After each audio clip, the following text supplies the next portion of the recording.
Vedant's Wellness Center, where food become your medicine. Call 905-944-664. నీ Pushpa case ఎలా పోయింది మరి? పుష్ప కేసు కూడా నేను ఒక్కనే కాదు, ఫస్ట్ నన్ను పిలిచారు, ఇది క్యారెక్టర్ అన్నారు. నాకు పుష్ప క్యారెక్టర్ కన్నా కేశవ క్యారెక్టర్ చాలా ఇంపార్టెంట్ రా, అందరు నీ పేరే చెప్తారు.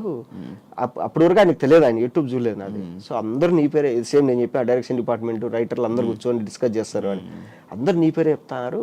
ఇట్లా నీ సినిమాలు నేను ఒక 2 చూస్తాను నేను అంటే, ఓకే సార్ అది ఇదన్నా అయిపోయింది. తర్వాత నా తర్వాత సుహాస్ని అబ్బాయిని చాలా మందిని అనుకున్నారు.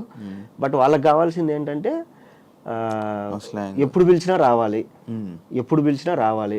నాకు ఫస్ట్ ఆయన చెప్పింది 3 సంవత్సరాలు ఏం చేయకూడదు అన్నాడు. ఓకే సార్, నాకు ఇష్టమైన డైరెక్టర్లో మీరు ఒకరు, సో అందులో అల్లు అర్జున్ అన్న ఫ్యాన్ నేను. సో నేను 3 సంవత్సరాలు ఏం ఒప్పుకోకుండా చేస్తా అన్న.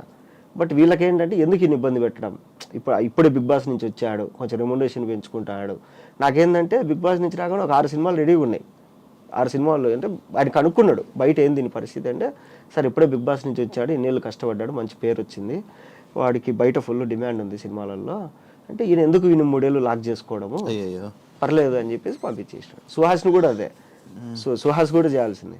సో హీరోగా ట్రై చేస్తున్నాడు, కలర్ ఫోటో అది ఇది, సరే ఎందుకు వాడిని 3 ఏళ్ళు మనం లాక్ చేసి ఇబ్బంది పెట్టడం, తప్పు అయింది కదా. తప్పే అయింది అంటే చెప్పలేం. ఇప్పుడు ఆ సినిమా క్లిక్ అయింది కాబట్టి మనం మాట్లాడుకుంటాము. ఒకవేళ అదే కనుక ఏదైనా అయింది అనుకో, అరే అనవసరంగా 5 ఏళ్ళు పోయింది కదా నా లైఫ్ లో అనుకుంటారు కదా, అట్లా. బట్ ఏంటంటే బయట తెలియక నేను ఎందుకు వదులుకున్నా, సుకుమార్ గారు పిలిచి క్యారెక్టర్ రా అంటే నేను మూసుకొని చేయకుండా నేను ఎందుకు వదులుకుంటా. సో ఆయనే ఆలోచించి మనకు సరే ఫ్రీగా ఉన్న వాళ్ళు ఎవరు ఉన్నారంటే జగదీష్ కనపడినాడు. జగదీష్ ఏంటమ్మా అంటే, లేదు సార్ సినిమాలు ఇప్పుడే ట్రై చేస్తున్నా అది ఇది, సరే ఓకే వచ్చేసి అని చెప్పేసి ఆ అబ్బాయిని పెట్టేసుకున్నాడు. అది మంచి పడింది. చూసుకున్నావా సినిమా? బాగుంది. నేను పుష్ప 2 షూటింగ్ చేసుకుని వాళ్ళు వైజాగ్ నుంచి వస్తుంటే, నేను ఏదో పని మీద వైజాగ్లో పోతుంటే సేమ్ ఫ్లైట్లో ఈయన ఉన్నాడు సుకుమార్ గారు ఉంటే, గుర్తుపడతారు లేదో ఒక్కసారి కదా కలిసింది అన్నది. ఆయన చూసి మహేష్ ఎలా ఉండవు అన్నాడు. సార్ బాగున్నా సార్, ఏంటి సార్ అంటే, షెడ్యూల్ ఒకటి కంప్లీట్ అయింది వైజాగ్లో, పోతున్నాం హైదరాబాద్కి. అప్పుడు వేరే ఆయన కనపడి ఆయన ముందరే నన్ను అన్నాడు, ఏంటన్నా నువ్వు చేయొచ్చు కదా కేశవ క్యారెక్టర్ అంటే, సార్ సాగు దొబ్బుతాడు సార్, ఇంకా మీరు చెప్పండి సార్ రీజన్ అంటే, ఆయన అన్నాడు, లేదురా నువ్వు అప్పుడప్పుడే కొంచెం సంపాదించుకుంటావు, ఎందుకు నిన్ను లాక్ చేయడం అనవసరంగా అని చెప్పేసి చేయలేదు అని. అప్పుడు నీకు రీజన్ తెలియదు? అప్పుడు తెలిసింది నాకు, అప్పుడు దాకా నాకు తెలియదు రీజన్ ఏంటని. అది ఎందుకు వెళ్ళావు బిగ్ బాస్ కి? నార్మల్గా ఏం చెప్పారు? బిగ్ బాస్ సీజన్ 2 అప్పుడు సీజన్ 2కి నాని అన్న వాని పిలవండి బాగుంటుంది అన్నారు.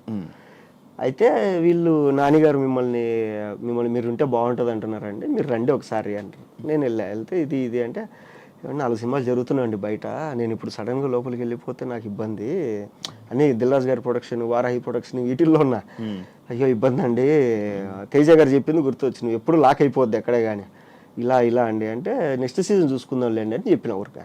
సరే ఓకే అన్నారు. సీజన్ 2 అయిపోయిన తర్వాత నాకు భయం ఎత్తుకుంది, ఇది బిగ్ బాస్ అంటే ఇలా ఉంటుంది అని.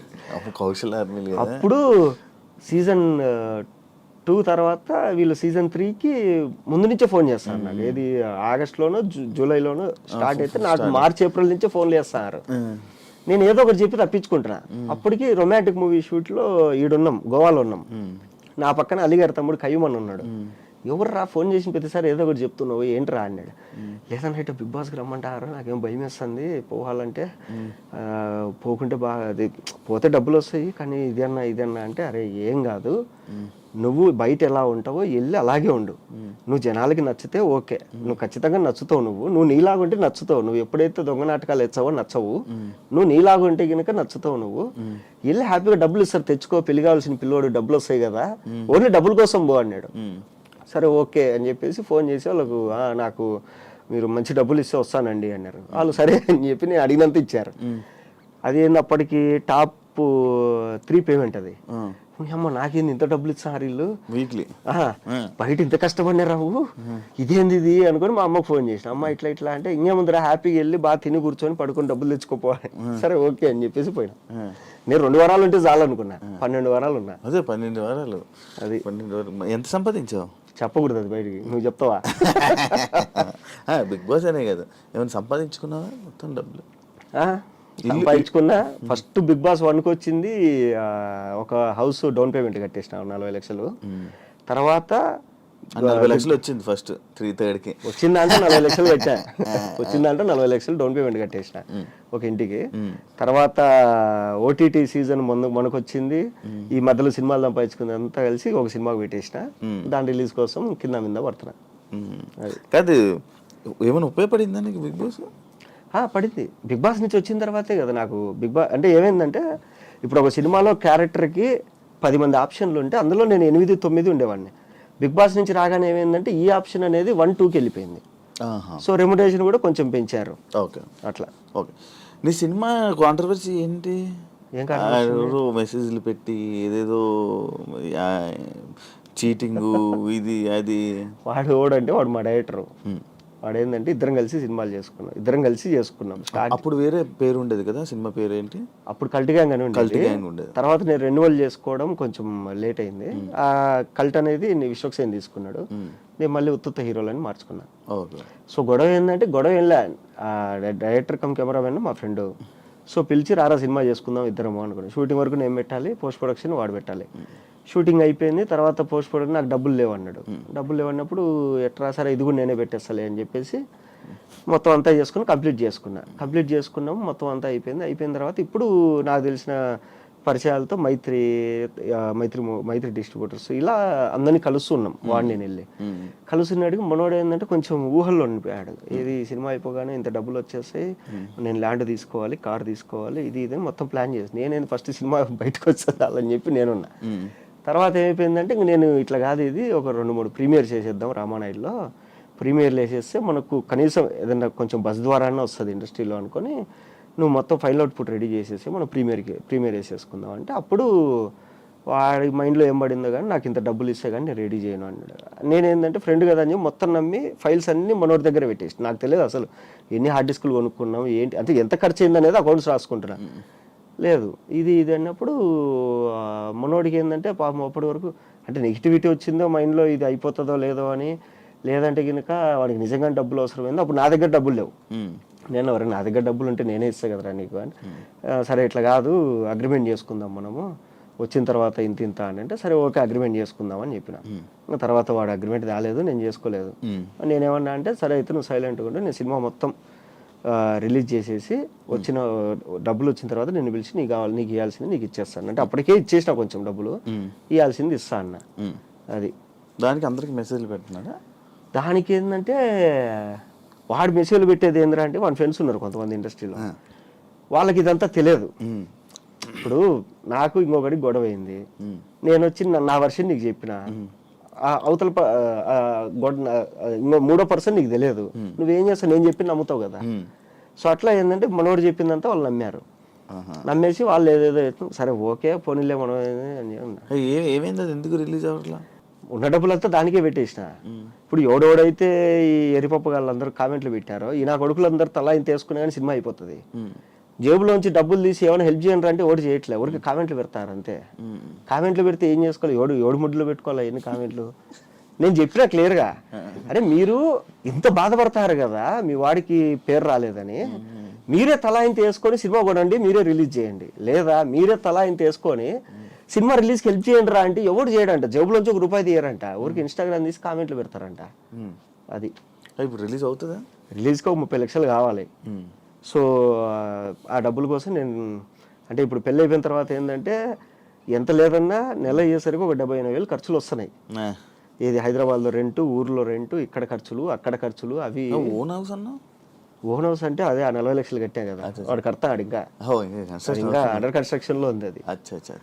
సో ఇది ఓకే. పెళ్ళి లవ్ మ్యారేజా? Love marriage. ఎన్ని ఇయర్స్ లవ్? 8 years. ఎలా పరిచయం? బెంగళూరులో మా చెల్లి వాళ్ళ ఫ్రెండ్ ద్వారా. సో పరిచయం అయిన తర్వాత ఓకే అనుకున్నా. బిగ్ బాస్ నుంచి రాగానే ఇంట్లో వాళ్ళు పెళ్లి సంబంధాలు వస్తున్నాయి, పెళ్లి చేసేసుకున్నారు. సరే మీరేం చూడొద్దు నేనే చూసుకున్నా ఒక అమ్మాయిని అని చెప్పి చూపించిన. సరే ఓకే వాళ్ళు తెలుసా అంటే లేదు అని చెప్పేసి వాళ్ళ ఇంట్లో చెప్పినాం. సరే వాళ్ళు ఓకే అన్నారు, మా వాళ్ళు ఓకే అన్నారు. ఓకే అయిన తర్వాత ఇద్దరు మాట్లాడుకొని పెళ్లి చేసేసినారు అంతే. ఇద్దరు రచ్చలు గిచ్చలు ఏం లేవు. కాదు, లవ్ స్టోరీ ఇప్పుడు ఫన్ బకెట్ టైంలోనా? ఫన్ బకెట్ కాదు, 2017లో ఫస్ట్ అమ్మాయిని చూసాను నేను. ఎక్కడ? బెంగళూరు ఎందుకు వెళ్ళావు అసలు? మా చెల్లెలు అక్కడ జాబ్ చేసేది. నువ్వెందుకు వెళ్ళు? మా ఫ్రెండ్స్ అంతా అక్కడే కదా ఉండేది. బెంగళూరు నాతో పాటు చదువుకున్న వాళ్ళందరూ బెంగళూరులోనే సెటిల్ అయింది. వచ్చా సెటిల్ అయింది అక్కడ. పార్టీల కోసం వెళ్ళేవాడివి అంతే, ఇక్కడ తిరిగేవాడిని కాదు. బెంగళూరులోని బ్రివరీలు పబ్బులు అన్ని తిరిగేవాడిని బాగా. నీకు హైదరాబాద్ లో ఏం తెలియదు? హైదరాబాద్ లో ఏంటి అడ్రస్లు కూడా తెలుసు నాకు. హైదరాబాద్ లో ఏ ఒక్కడ ఉంటాయి పబ్బులు ఇప్పటికి కొన్ని తెలుసు. ఏది మనం పార్టీలకు ఎప్పుడైనా కలుస్తాం కదా, ఓకే పలానా పప్పు అంటే ఓకే. బర్త్డే పార్టీలకు వెళ్తున్నప్పుడు అంతే, పార్టీలు అనుకుంటారు రోజు పార్టీలకు వెళ్తాం, బర్త్డేలకు వెళ్తున్నప్పుడు మనం. సో అట్లా పరిచయం అంతే. అచ్చా, ఇంట్లో వాళ్ళు ఎప్పుడైతే పెళ్ళి అన్నారో సరే మీరు చూడొద్దు నేనే చూసుకున్నా అని చెప్పిన. ఆ అమ్మాయి కూడా వాళ్ళ ఇంట్లో చెప్పింది. నువ్వు ప్రపోజ్ చేసావా ఆమె ప్రపోజ్ చేసింది? నేనే చేసాను. నువ్వే చేసావా? ఓకే. మనకు ప్రపోజ్ చేసేంత ముఖం ఏముంది? సెలబ్రిటీ కదా, ఏముంది సెలబ్రిటీ అయితే. నేను అడగడమే డైరెక్ట్ పెళ్ళి అన్నా. అప్పటికి ఆ అమ్మాయి చదువుకునేది. ఇట్లా నువ్వంటే ఇష్టము, సో మైండ్లో ఒకటి పెట్టుకొని నేనైతే మాట్లాడలేను, పెళ్లి చేసుకోవాలని మా ఇంట్లో నన్ను ఎప్పుడైతే పెళ్లి చేసుకుంటారో అప్పుడు నీ ముఖం చూపిస్తాను, నువ్వు ఓకే అంటే ఓకే. ఆ అమ్మాయి మీ గురించి తెలియదు కదండి అని. సరే ఓకే మామూలుగానే ఉందాము అనింది. సరే ఓకే మామూలుగానే ఉందాం, మీకు నచ్చినప్పుడు చెప్పండి అన్న. నేను చెప్పిన ఒక 2 ఏళ్ల తర్వాత చెప్పింది నాకు. 2 సంవత్సరాల తర్వాత చెప్పింది నాకు కూడా ఓకే అని. లవ్వానికి మనం వెనకలబడి ఏంది, వెనకలబడి ఎంటబడి ఎన్ని ఏం చేయాలి, మామూలుగానే ఉన్నా. డైరెక్ట్ ఏదైనా మాట్లాడేస్తావు కదా, దానివల్ల ఏం నీకు ఇబ్బంది రాలేదా ఇప్పుడు ఇండస్ట్రీలో? వచ్చింది చాలాసార్లు. కొన్ని సినిమాలు ఒప్పుకుంటాం, కథ చెప్తారు, సూపర్ ఉంటుంది కథ, ఎలా ఉంది ప్రొడ్యూసర్ పిలిచి అడుగుతాడు, ఎలా చెప్పారు డైరెక్టర్ కథ, చాలా బాగా చెప్పారు సార్, ఆయన చెప్పినట్లు తీస్తే బాగా వస్తుంది అవుట్పుట్ అని చెప్తా. సరే ఓకే షూటింగ్కి వెళ్తాం. ఇది చిన్న డైరెక్టర్లు కాదు, పెద్ద డైరెక్టర్లతో కూడా ఇది నాకు. షూటింగ్కి వెళ్ళిన ఒక వారం రోజుల తర్వాత నేను ఎందుకో కొంచెం డల్లుగా ఉంటా. ఎందుకు డల్లుగా ఉన్నావు అంటారు. అనగానే ఎందుకో అన్నా నాకు తేడా కొడుతుంది, ఇది ఇన్ని రోజుల నుంచి షూటింగ్ చేసి ఏ సీన్ కూడా నాకు ఇంట్రెస్ట్ అనిపించట్లేదు. ఇది నేను షూటింగ్కి వెళ్ళగానే ఏం చేస్తా అంటే వెళ్ళగానే అసిస్టెంట్ డైరెక్టర్ దగ్గర ఈరోజు ఏమేమి సీన్లు, నేను లేని సీన్లు కూడా ఇప్పించుకొని చదువుతా. ఈవినింగ్ 4-5 అయ్యేసరికి ఆన్లైన్ ఎడిటర్ దగ్గర కూర్చొని మొత్తం చూస్తా, ఏం రాసినారు వీళ్ళు, ఏం వచ్చింది అవుట్పుట్ అనేసి. నాకు అక్కడ ఏదో తేడా కొట్టిందంటే చెప్పేస్తా, ఏదో తేడా కొడుతుంది నాకు ఈ సినిమా అంటే, ఏం మాట్లాడతావు నువ్వు, అందరు బాగుందంటారు నువ్వు బాగాలేదంట, ఏమో నాకు అనిపించింది. ఇలా హట్ అయ్యి కొంతమంది డైరెక్టర్లు నాతో 2వ ఫోన్ చేయరు నాకు. ఆ సినిమాలు అటర్ ఫ్లాప్ కూడా అయినాయి. నేను చెప్పిన ప్రతి సినిమా అటర్ ఫ్లాప్ అయింది. నేను ఇంకోటి ఏదంటే సింపుల్, ఇదేది భాగ్యనగరంలో గమ్మత్తు, ఆ మూవీ ఫోన్ చేశారు ఇట్లా చిత్రం సీన్ అన్న, అరే మొత్తం అందరు కమెడియన్లు కలిసి చేస్తున్నారా, నువ్వు కూడా ఉంటే బాగుంటుంది అంటే, అన్న హ్యాపీ అన్న మీ అందరితో కలిపి నేను ఒక వారం రోజులు షూటింగ్లో ఉన్నా అంటే హ్యాపీ కదా అని చెప్పి ఒప్పుకున్నా. పోయినా చెప్పారు ఇట్లా, ఇది డబ్బులు ఏమి ఇవ్వరా అయిపోయినాకే ఇస్తాం అందరూ. సరే ఓకే అన్న. వెళ్తే మొత్తం ఇండస్ట్రీలో ఉండే కమెడియన్లు అందరూ ఉన్నారు మ్యాక్సిమం. అందరితో కూర్చొని మధ్యాహ్నం అందరం పెద్ద టేబుల్ వేసుకొని తినేవాళ్ళం, అంతా బాగుండింది. అంతా అయిపోయింది. రామానాయుడులో ప్రీమియర్ వేసారు. ప్రీమియర్ వేసిన తర్వాత చూసినా ఓకే సినిమా అయిపోయింది. నేను పక్కన నిలబడిపోన్నా. శ్రీనివాస్ రెడ్డి అని వచ్చాడు, ఎరా ఎలా ఉంది అని అందరిని అడుగుతాడు ఒక్కొక్కడిని. అన్న అదిరిపోయిందన్న, అసలు ఎవడు గోలో వాడితే తర్వాత మంది అన్న అదే అన్న ఇదని అందరు నా దగ్గరికి వచ్చాడు, ఎలా ఉందిరా అని. ఏమన్నా కమెడీలు అందరూ ఉన్నారు, కామెడీ సీన్లు ఉన్నాయి కానీ నాకు నవ్వు రాలేదు ఆడే కానీ, ఒక 2 సీన్లు తప్ప. ఏమో నా సెన్స్ ఆఫ్ హ్యూమర్ దొబ్బిందేమో తెలియదు నాకు కూడా. మేబీ అంటే నాకు నచ్చని సినిమాలు కూడా జనాలకు చాలా మంది హిట్ అయినాయి. ఇప్పుడు గీతా గోవిందంలో థియేటర్లో కూర్చుంటే అందరు నవ్వుతారు, నాకు నవ్వు రాలే. తర్వాత ఇదేది జాతిరత్నాలు కూడా థియేటర్ అంతా ఎగిరెగిరి నవ్వుతుంది, నాకు నేను అందరు నవ్వుతాను, నాకు నవ్వు రావట్లే, నాకు సెన్స్ ఆఫ్ హ్యూమర్ దొబ్బింది, చిప్పు దొబ్బింది అలా అనేసి 2 సార్లు నవ్వు వచ్చింది సినిమా మొత్తంలో అని చెప్పి. ఇట్లన్నా ఏమో నా జడ్జిమెంట్ తప్పైండొచ్చు, నా ఒపీనియన్ ఇది అన్న. సరే ఓకే ఆయన వెళ్ళగానే వీళ్ళందరూ బుద్ధి ఉందిలే నీకు, ఆయన అంత కష్టపడి సినిమా తీసి నువ్వు అట్లా అంటావా అంటే, నా ఒపీనియన్ అడిగాడు, ఒపీనియన్ చెప్పిన తప్పేముంది. కొద్ది రోజుల తర్వాత వేరే షూట్లో ఆయన కలిసి నువ్వు చెప్పింది జరిగిందిరా, ఏదో మిస్ అయింది సినిమాలో, సరే ఈసారి ఏదైనా స్క్రిప్ట్ అనుకున్నప్పుడు నేను పిలుస్తాలే అంటే, నేను చెప్పింది పాజిటివ్గా తీసుకునే వాళ్ళు ఉన్నారు, నెగిటివ్గా తీసుకునే వాళ్ళు ఉన్నారు.